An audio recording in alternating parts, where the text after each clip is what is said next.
सत्यनारायण भगवान की कथा लोक में प्रचलित है। हिंदू धर्मावलंबियों के बीच सबसे प्रतिष्ठित व्रत कथा के रूप में भगवान विष्णु के सत्य स्वरूप की सत्यनारायण व्रत कथा है। कुछ लोग मनौती पूरी होने पर, कुछ अन्य नियमित रूप से इस कथा का आयोजन करते हैं। सत्यनारायण व्रत कथा के दो भाग हैं, व्रत पूजा एवं कथा। सत्यनारायण व्रत कथा स्कंद पुराण। सत्य को नारायण विष्णु जी के रूप में पूजना ही सत्यनारायण भगवान की पूजा है। इसका दूसरा अर्थ यह है कि संसार में एकमात्र भगवान नारायण ही सत्य है, बाकी सब माया है। भगवान की पूजा कई रूपों में की जाती है, उनमें से भगवान का सत्यनारायण स्वरूप इस कथा में बताया गया है। इसके मूल पाठ में पाठांतर से लगभग 170 श्लोक संस्कृत भाषा में उपलब्ध है, जो 5 अध्यायों में बंटे हुए हैं। इस कथा के दो प्रमुख विषय हैं, जिनमें एक है संकल्प को भूलना और दूसरा है प्रसाद का अपमान। व्रत कथा के अलग अलग अध्यायों में छोटी कहानियों के माध्यम से बताया गया है कि सत्य का पालन न करने पर किस प्रकार की समस्या आती है। इसलिए जीवन में सत्य व्रत का पालन पूरी निष्ठा और सुदृढ़ता के साथ करना चाहिए। ऐसा न करने पर भगवान न केवल नाराज होते हैं, अपितु दंड स्वरूप संपत्ति और बंधु बांधवों के सुख से वंचित भी कर देते हैं। इस अर्थ में यह कथा लोक में सच्चाई की प्रतिष्ठा का लोकप्रिय और सर्वमान्य धार्मिक साहित्य है। प्रायः पूर्णमासी को इस कथा का परिवार में वाचन किया जाता है। अन्य पर्वों पर भी इस कथा को विधि विधान से करने का निर्देश दिया गया है। इनकी पूजा में केले के पत्ते व फल के अतिरिक्त पंचामृत, पंचगव्य, सुपारी, पान, तिल, मोली, रोली, कुमकुम, दूर्वा की आवश्यकता होती है, जिनसे भगवान की पूजा होती है। सत्यनारायण की पूजा के लिए दूध, मधु, केला, गंगाजल, तुलसी पत्ता, मेवा मिलाकर पंचामृत बनाया जाता है, जो भगवान को अत्यंत प्रिय है। इन्हें प्रसाद के रूप में फल, मिष्टान्न के अतिरिक्त आटे को भूनकर उसमें चीनी मिलाकर एक प्रसाद बनता है, जिसे पंजीरी कहा जाता है, उसका भी भोग लगता है। सत्यनारायण व्रत कथा पुस्तिका के प्रथम अध्याय में यह बताया गया है कि सत्यनारायण भगवान की पूजा कैसे की जाए। संक्षेप में यह विधि निम्नलिखित है। जो व्यक्ति सत्यनारायण की पूजा का संकल्प लेते हैं, उन्हें दिन भर व्रत रखना चाहिए। पूजन स्थल को गाय के गोबर से पवित्र करके वहां एक अल्पना बनाएं और उस पर पूजा की चौकी रखें। इस चौकी के चारों पाए के पास केले का वृक्ष लगाएं। इस चौकी पर शालिग्राम या ठाकुर जी या श्री सत्यनारायण की प्रतिमा स्थापित करें। पूजा करते समय सबसे पहले गणपति की पूजा करें, फिर इंद्रादि 10 दिक्पाल की और क्रमश पंच लोकपाल, सीता सहित राम, लक्ष्मण की, राधा कृष्ण की। इनकी पूजा के पश्चात ठाकुर जी व सत्यनारायण की पूजा करें। इसके बाद लक्ष्मी माता की और अंत में महादेव और ब्रह्मा जी की पूजा करें। पूजा के बाद सभी देवों की आरती करें और चरणामृत लेकर प्रसाद वितरण करें। सत्यनारायण व्रत कथा का पूरा संदर्भ यह है कि पुराकाल में शौनकादि ऋषि नैमिषारण्य स्थित महर्षि सूत के आश्रम पर पहुँचे। ऋषिगण महर्षि सूत से प्रश्न करते हैं कि लौकिक कष्ट मुक्ति, सांसारिक सुख समृद्धि एवं पारलौकिक लक्ष्य की सिद्धि के लिए सरल उपाय क्या है। महर्षि सूत शौनकादि ऋषियों को बताते हैं कि ऐसा ही प्रश्न नारद जी ने भगवान विष्णु से किया था। भगवान विष्णु ने नारद जी को बताया कि लौकिक क्लेश मुक्ति, सांसारिक सुख समृद्धि एवं पारलौकिक लक्ष्य सिद्धि के लिए एक ही राजमार्ग है, वह है सत्यनारायण व्रत। सत्यनारायण का अर्थ है सत्याचरण, सत्याग्रह, सत्यनिष्ठा। संसार में सुख समृद्धि की प्राप्ति सत्याचरण द्वारा ही संभव है। सत्य ही ईश्वर है। सत्याचरण का अर्थ है ईश्वराराधन, भगवत पूजा। कथा का प्रारंभ सूत जी द्वारा कथा सुनाने से होता है। नारद जी भगवान श्री विष्णु के पास जाकर उनकी स्तुति करते हैं। स्तुति सुनने के अनंतर भगवान श्री विष्णु जी ने नारद जी से कहा, महाभाग, आप किस प्रयोजन से यहाँ आए हैं? आपके मन में क्या है? कहिए, वह सब कुछ मैं आपको बताऊंगा।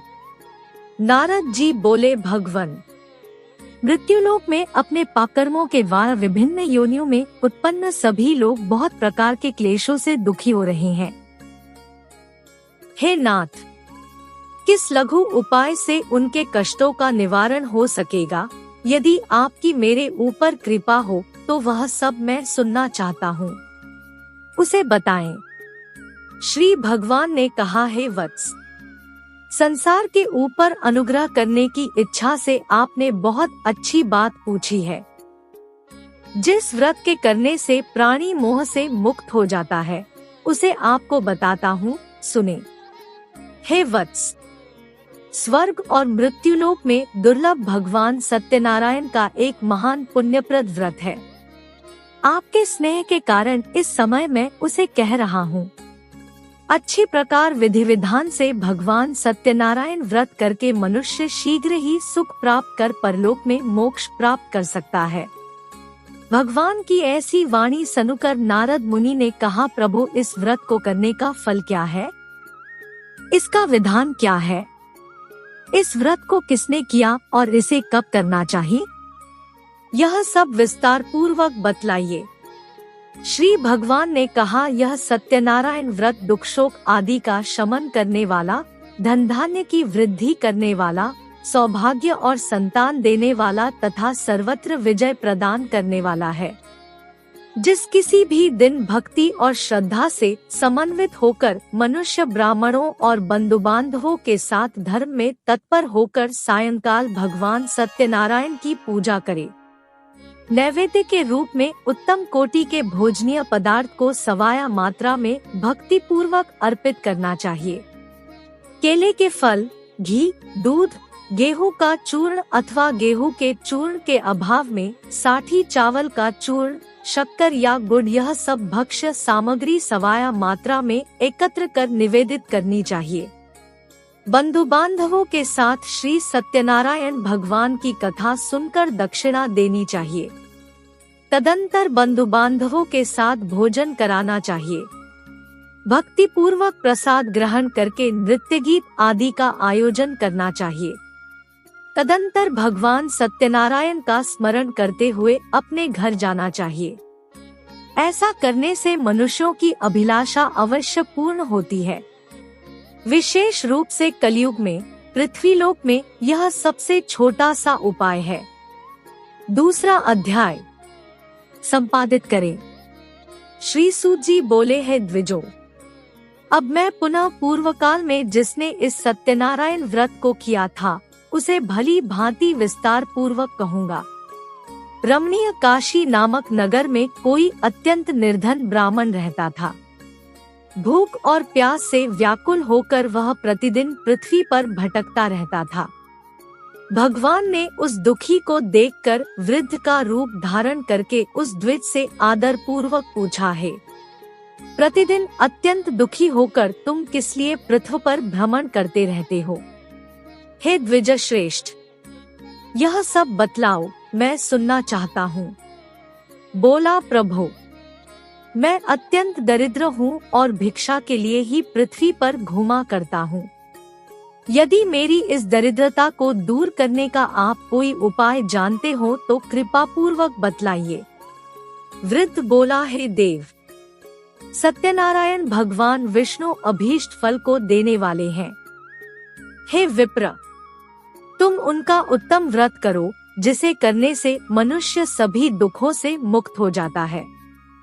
व्रत के विधान को भी यत्न पूर्वक कहकर वृद्ध रूपधारी भगवान विष्णु वहीं पर अंतर्धान हो गए।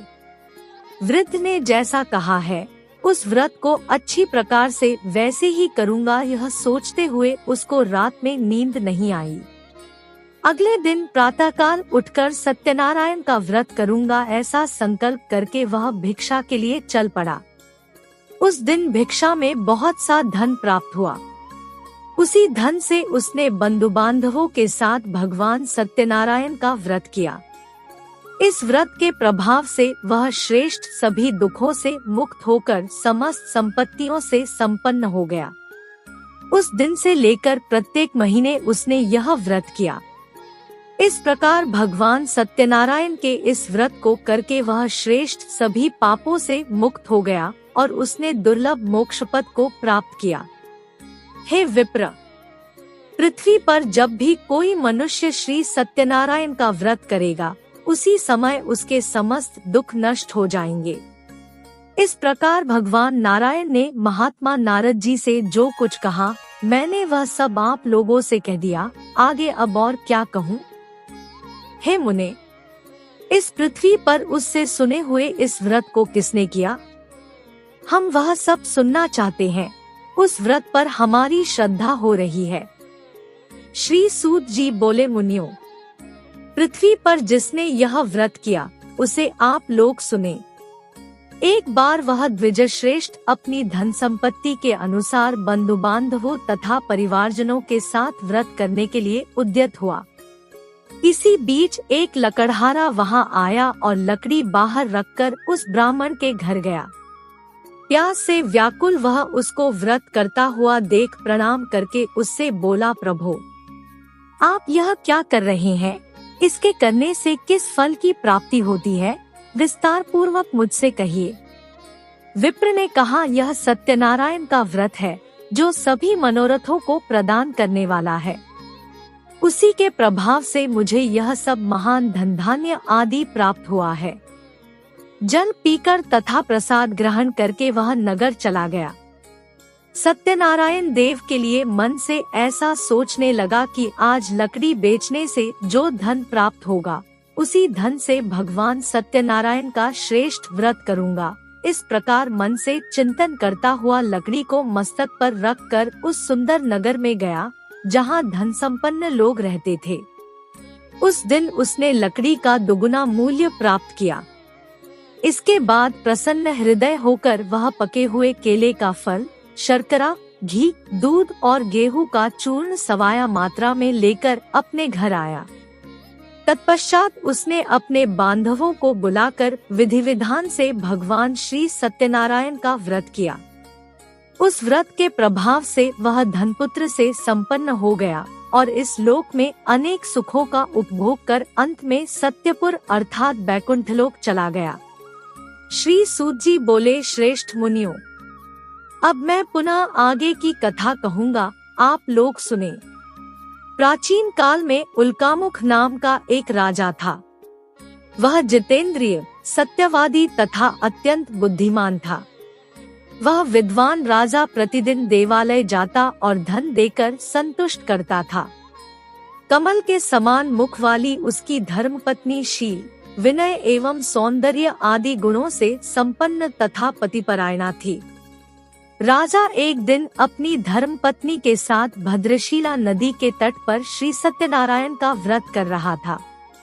उसी समय व्यापार के अनेक प्रकार की पुष्कल धनराशि से संपन्न एक साधु नाम का बनिया वहां आया।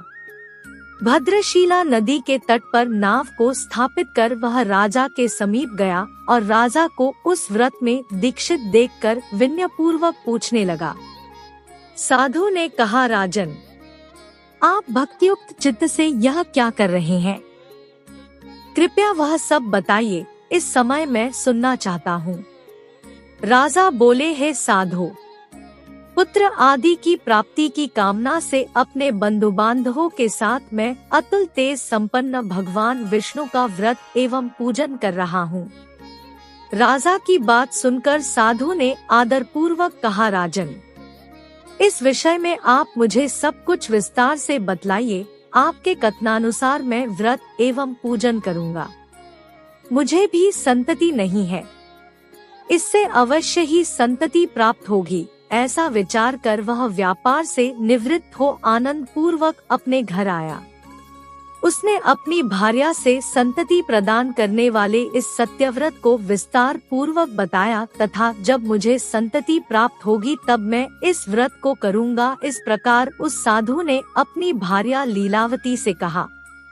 एक दिन उसकी लीलावती नाम की सती साध्वी भार्या पति के साथ आनंद चित्त से ऋतुकालीन धर्माचरण में प्रवृत्त हुई और भगवान श्री सत्यनारायण की कृपा से उसकी वह भार्या गर्भिणी हुई। 10वें महीने में उससे कन्यारत्न की उत्पत्ति हुई और वह शुक्ल पक्ष के चंद्रमा की भांति दिन प्रतिदिन बढ़ने लगी। उस कन्या का कलावती यह नाम रखा गया। इसके बाद एक दिन लीलावती ने अपने स्वामी से मधुर वाणी में कहा, आप पूर्व में संकल्पित श्री सत्यनारायण के व्रत को क्यों नहीं कर रहे हैं? साधु बोला, प्रिय, इसके विवाह के समय व्रत करूंगा। इस प्रकार अपनी पत्नी को भली भांति आश्वस्त कर वह व्यापार करने के लिए नगर की ओर चला गया।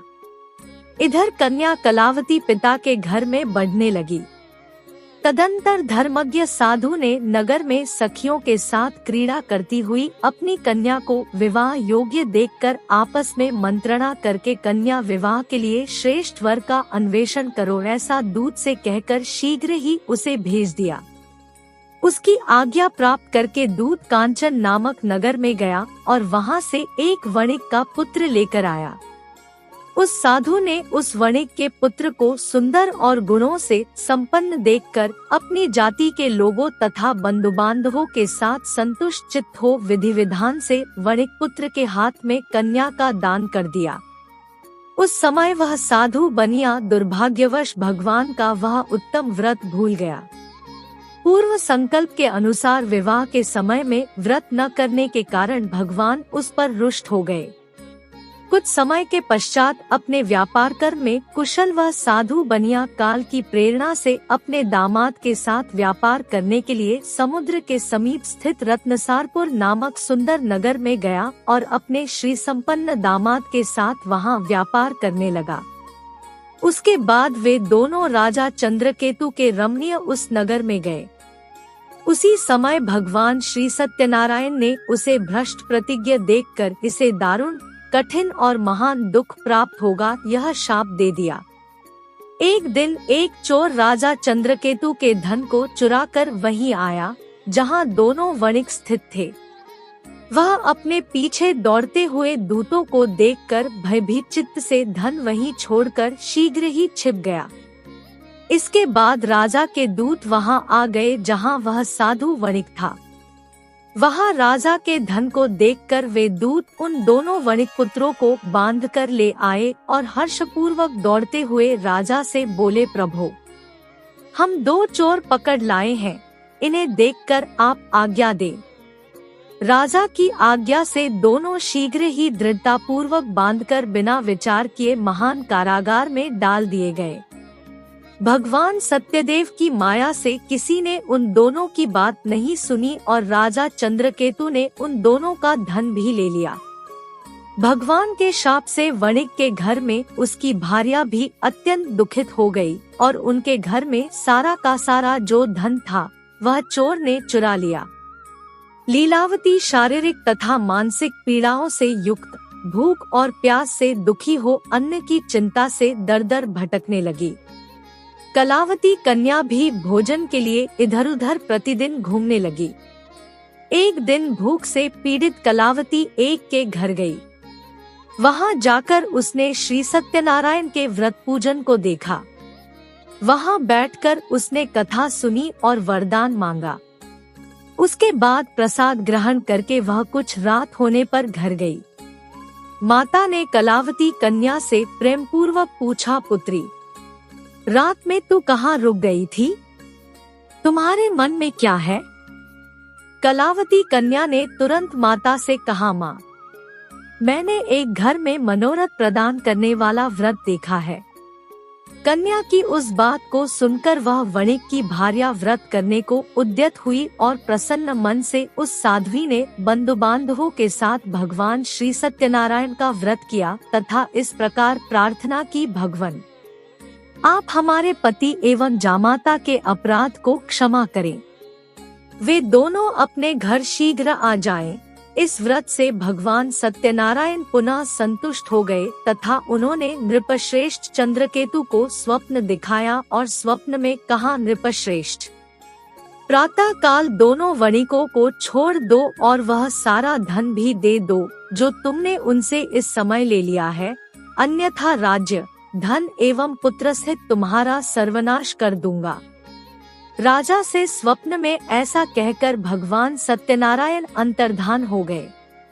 इसके बाद प्रातः काल राजा ने अपने सभासदों के साथ सभा में बैठकर अपना स्वप्न लोगों को बताया और कहा, दोनों बंदी वणिकपुत्रों को शीघ्र ही मुक्त कर दो। राजा की ऐसी बात सुनकर वे राजपुरुष दोनों महाजनों को बंधन मुक्त करके राजा के सामने लाकर विनय पूर्वक बोले, महाराज, बेड़ी बंधन से मुक्त करके दोनों वणिक पुत्र लाए गए हैं।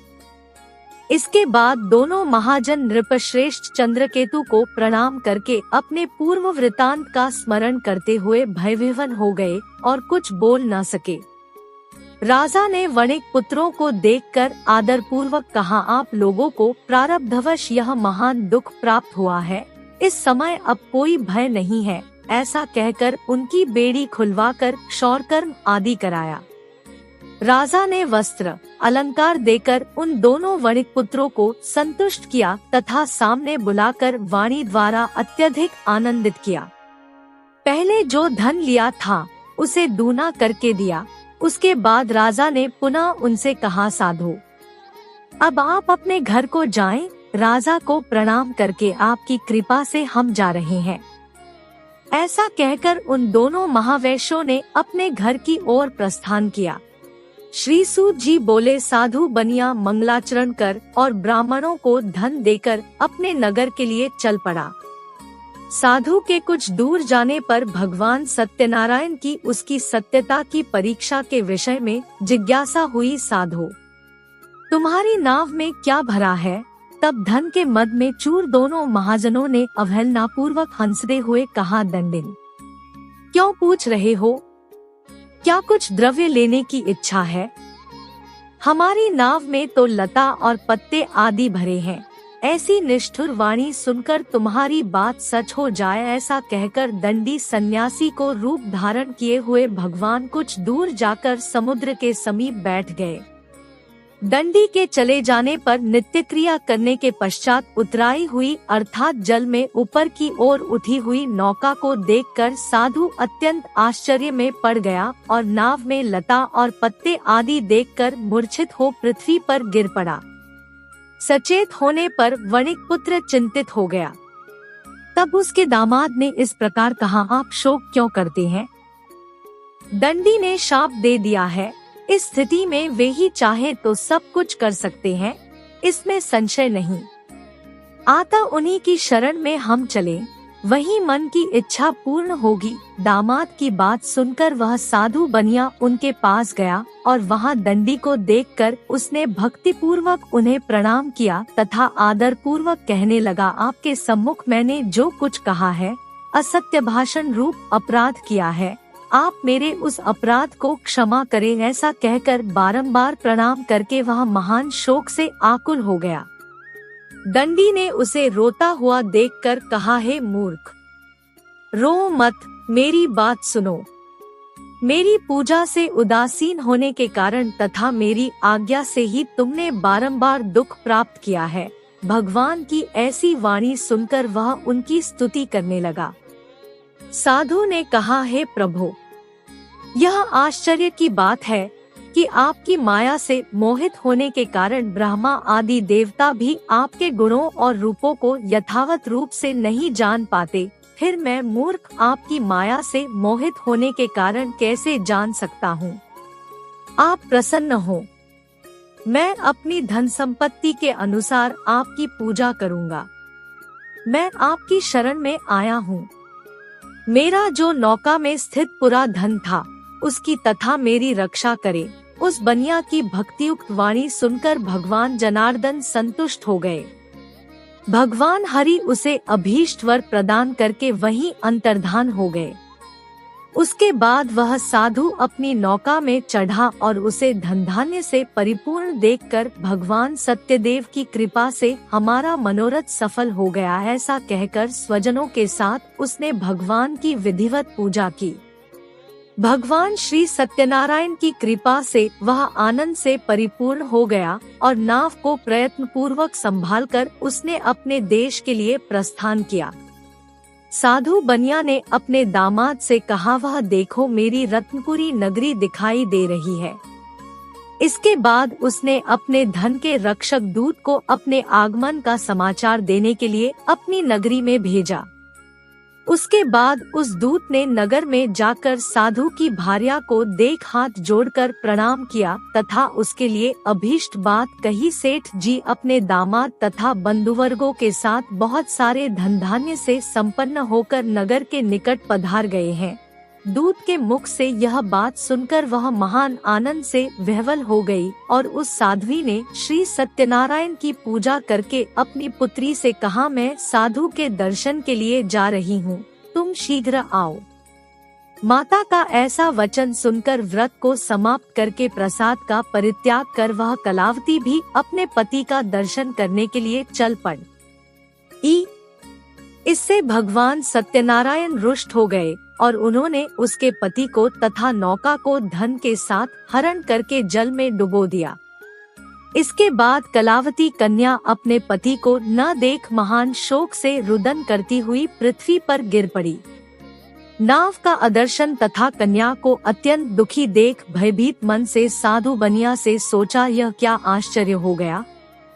नाव का संचालन करने वाले भी सभी चिंतित हो गए।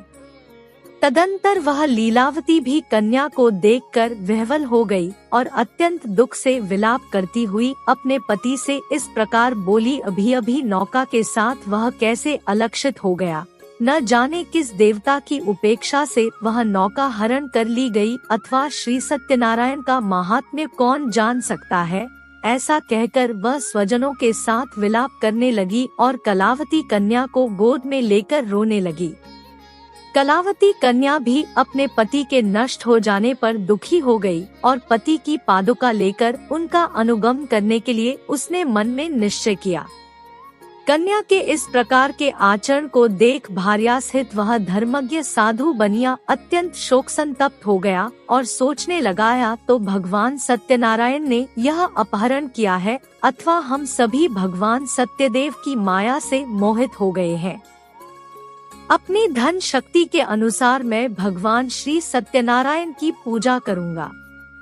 सभी को बुलाकर इस प्रकार कहकर उसने अपने मन की इच्छा प्रकट की और बारंबार भगवान सत्यदेव को दंडवत प्रणाम किया।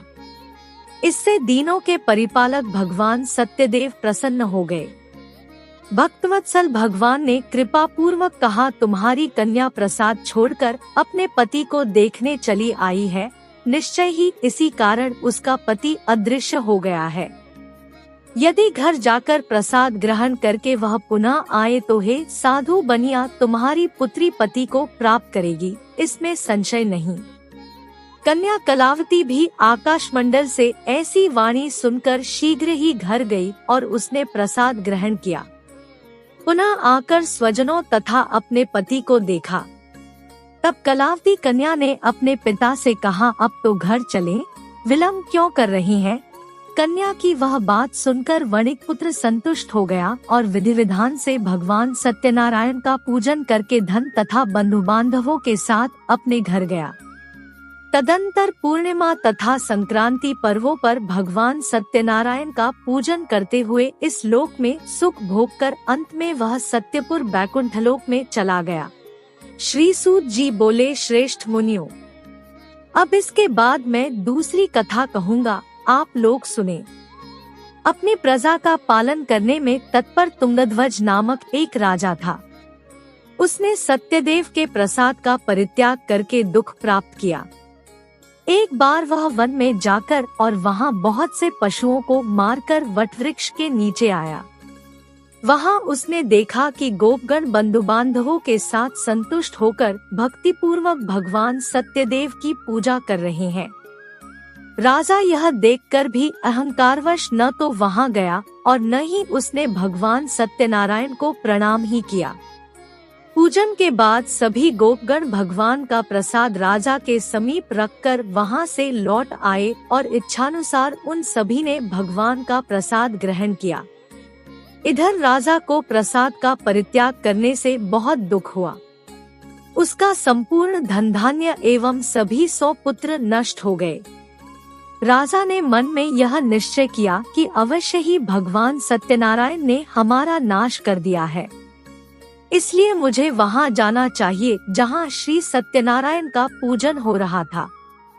ऐसा मन में निश्चय करके वह राजा गोपगणों के समीप गया और उसने गोपगणों के साथ भक्ति श्रद्धा से युक्त होकर विधि पूर्वक भगवान सत्यदेव की पूजा की।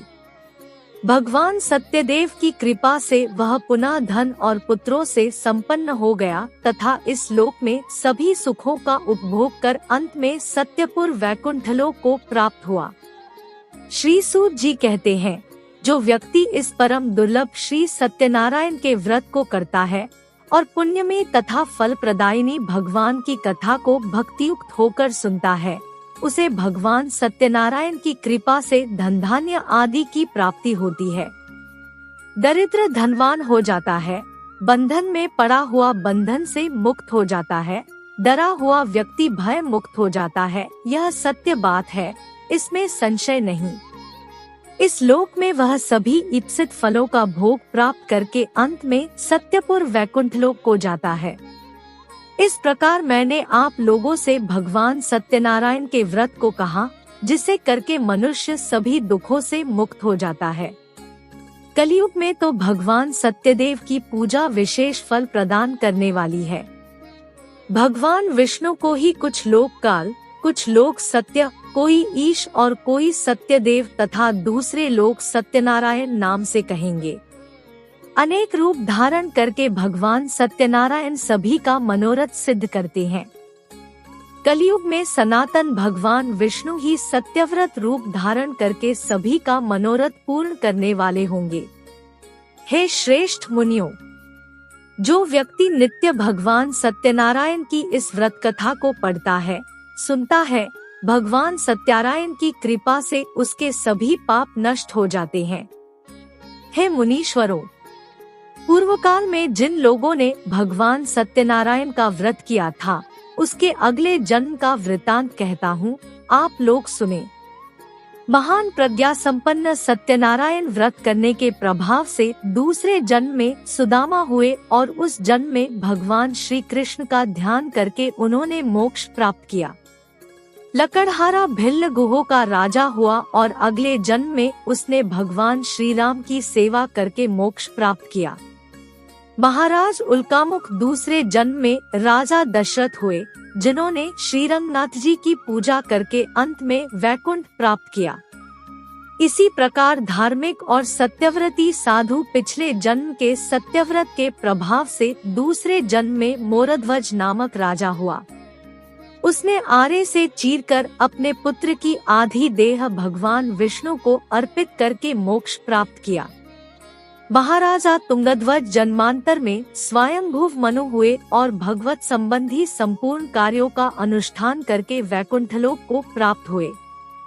जो गोपगण थे, वे सब जन्मांतर में व्रजमंडल में निवास करने वाले गोप हुए और सभी राक्षसों का संहार करके उन्होंने भी भगवान का शाश्वत धाम गोलोक प्राप्त किया। इस प्रकार श्री स्कंद पुराण के अंतर्गत रेवाखंड में श्री सत्यनारायण व्रत कथा